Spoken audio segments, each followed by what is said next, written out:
Hello and welcome back, everybody. Dragalia here, and the final day of Persona 5 is here. But with this, but with Persona 5 now leaving, we're going to get a brand new Onslaught or Demon's Battle event. I forget which one this is, to be honest. But regardless, a brand new event, lots of honeys. But also, we're getting a Dragalia remix. So, without further ado, let us now jump into it. So, obviously, we know that it is Valentine's Day Chelsea. But also, we now have the dragon who is, Menoetius. I hope I'm pronouncing that correctly. But, one thing to note, the dragon will appear in the next Summon Showcase, therefore, it is not limited. Chelsea, on the other hand, is limited. So, if you only care about limiteds, aka what I've been doing in this game pretty much, your goal is only Chelsea. And also, we have Granzel back on Featured. There's a reason why I uploaded the win tier list before this, because I already knew Granzel was going to be on here, based off of a pattern they have been doing. So now going a little further, I'm going to do this differently this time. I'm going to start from the bottom and go up to the top. Because in case if you haven't seen Valentine's Chelsea, it's going to take me about 20 minutes to possibly explain what the hell she does. So, let's start with Granzel. Alright? Now when it comes to Granzel, most of you should already know what he does. But I know a lot of new players are now into the game. And they're looking for some summon shit. Pretty much. So, why should you summon for Granzel if you are new? First of all, Granzel, he can gain 3 unique powered up force strikes that are ranged. And they are actually really, really good. They can shred the overdrive bar, potentially being really good for Legend Ciela or related stuff. Now, though, when it comes to his force strikes, he actually has 2 gauges. He has a regular gauge that fills with standard attacks, and another gauge that fills when force strikes are connected. So the force strike gauge that is completely filled by 1 unique force strike. When both gauges are maxed, his first skill, Cyclone Blade, is powered up. Then also, it does completely drain. It is actually really, really good. But also, he has a dual res as well as just general increased skill damage, which is honestly pretty nice. Other than that, it's a standard Dragon Haste and actually crit rate double buff as a chain, which will double buff in chains. It's honestly okay at that point, mainly because it's on a time limit. That's the only reason why it's only eh.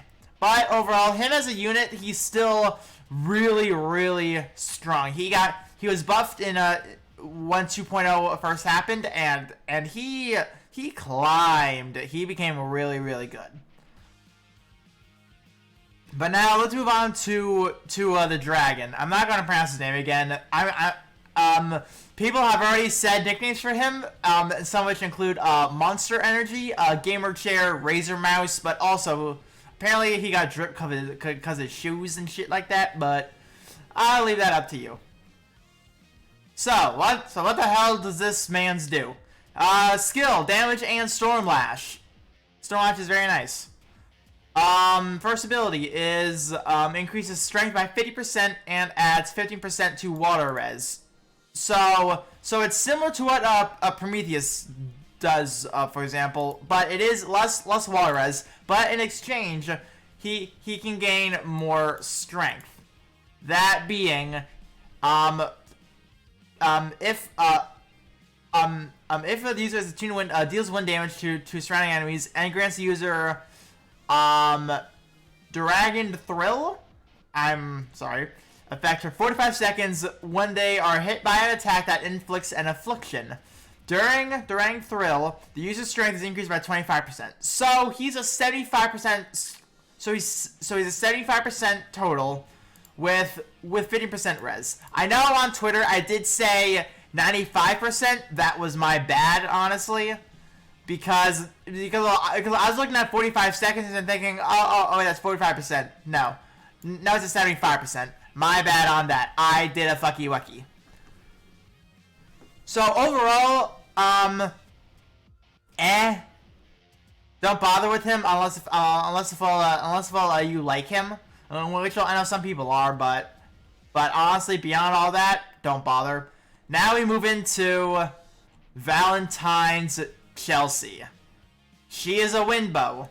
We know from the data mine we had a wind bow and a fire wand in a data mine. So in the near future, we're going to get a fire wand sooner or later. So keep those in mind if you are an avid summoner. Now, going into what the fuck she does. This is quite the take right here. Alright, this is quite the take. So, first skill, Rampaging Passion, deals damage and inflicts Stormlash. Additionally, grants to the user Obstruction Deleter effect, but inflicts them with Burn. So she burns herself. Keep that in mind. Now, though, with the Stormlash modifier, that's actually not bad at all. I think, at least. I'm very sure. But regardless, actually, not bad mods. Not bad at all. Oh no, that would be powered up. That's it. Oh well. And also a decently low SP cost, so not bad at all. Not bad. Now though, Obstruction Deleter, that increases her strength by 10% for 15 seconds. Burn, we all know what Burn does. Stormlash, we all know what. Yeah, excuse me. We all know what Stormlash does as well. Not bad at all. Now, Infinite Love. Grants the Romance Gauge 1 full charge. Romance Gauge I will get to when I move into her abilities. Just know that she has gauges. And activates Skill Shift. This skill shift will cycle through a total of 3 phases. When the Romance Gauge has 5 charges, this skill will instead grant Alternates the Sweet Valentine effect and grant the user Bittersweet Valentine effect. Immediately ready the Rampaging Passion skill for use and no longer activate Skill Shift. So, first of all, this is expensive. This is going to be expensive. So do keep that in mind. Now then, when it comes to phase 2 now, this will be of when it has 5 charges, I'm very sure. It will target the entire team, which Sweet Valentine is defense. So under a double buff meta, that ain't bad at all. Oh no, I'm over here, my bad. Then phase 3, it will still do the entire team, but also Bittersweet. It increases skill damage by 30% for a single use, in which immediately you will have the S1 available to use. Not bad at all. Not bad at all. Now, Standard Skill Haste, that will actually help with her S2 cost a lot. So that ain't bad for her. And also, she has a Vengeful Shield. She does have this on her Fire 5-star variant, which this will grant them 25% shield when they are hit by an attack that inflicts an infliction. Actually, so it's actually not when they're low HP. It's just outright when they're hit. Pretty much. That's actually not terrible. She does have a consistent form of shields. Not bad, because she also inflicts burn, so she can pop this all by herself. Cool. Alright, and now this is where shit gets a little crazy.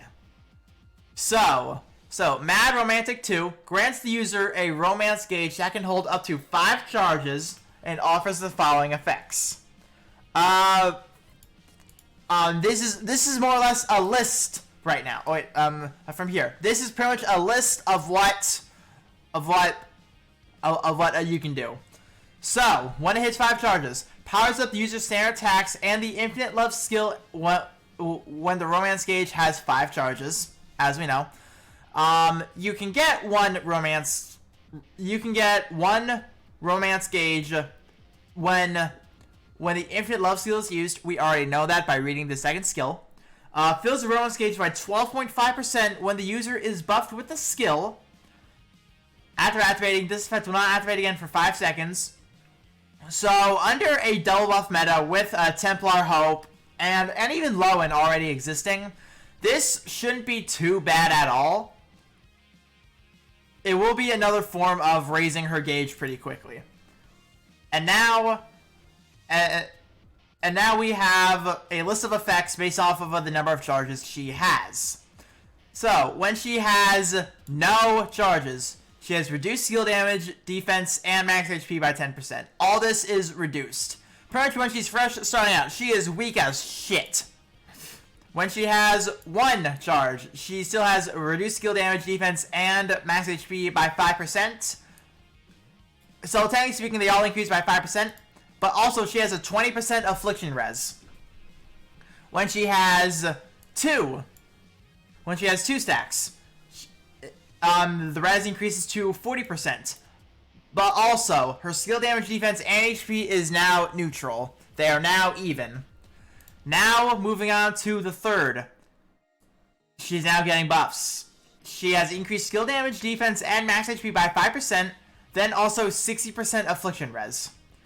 When she has 4, she has 10% for skill damage, defense, and HP, with 80% res. Then finally at 5, she has skill damage 25%, defense and max HP by 15, and 100% affliction res. So technically speaking, she can have a dual res plus a burn res, based off of the content we have now, because she inflicts herself with burn, and the current endgame being Ciela does bog and freeze. She can resist all 3. That makes her pretty damn good. Makes her really, really good. Then let's continue on. Blistering Affection 2. When the user is hit by an attack that inflicts burn, aka her first skill, the skill gauge her infinite love is filled by 25%, aka the second skill, and the Heart Ablaze effect is activated for 8 seconds. During Heart Ablaze, the user's attack rate is increased by 15%, and their next 3 force strikes are granted the ability to dispel one enemy buff. This is actually nice, that she can just literally gain these spells off of her first skill, which she can get very, very quickly. And also, with the attack rate, she has a very good chance to get that first skill back really quickly. So technically, she has near infinite, I'm assuming, near infinite D-spells, which is very nice. And Heart Blaze will not stack, and after activating, this ability will not activate again for 5 seconds. That is not bad at all. But however, though, once she hits those 5 stacks, this literally becomes null and void. So making sure you spacing out of the D-spells, those are going to be nice. And also just an outright Stormlash Punisher. Okay, that was a lot to take in. She was a lot to take in. Now, what are my thoughts on her? You need to build her up. You really, really need to build her up. Now though, is she potentially good when she's fully built up at the 5 romance bars? I believe she is, yeah, because well, she's buffing her defense, HP, and skill damage with 100% reses. But then also she can immediately ready her first skill as well as give everyone defense buffs. Then still also she's still inflicting a very consistent Stormlash on the opponent as well. So I would say she is pretty solid when she's built up. Now the problem is, how long will it take her to reach that point? Because with her, she isn't like any other gauge unit to where they can drain their gauges, like Gal Alex, like Galaxy, like Granzel. Once she hits that point, she stays there and she does not go back down.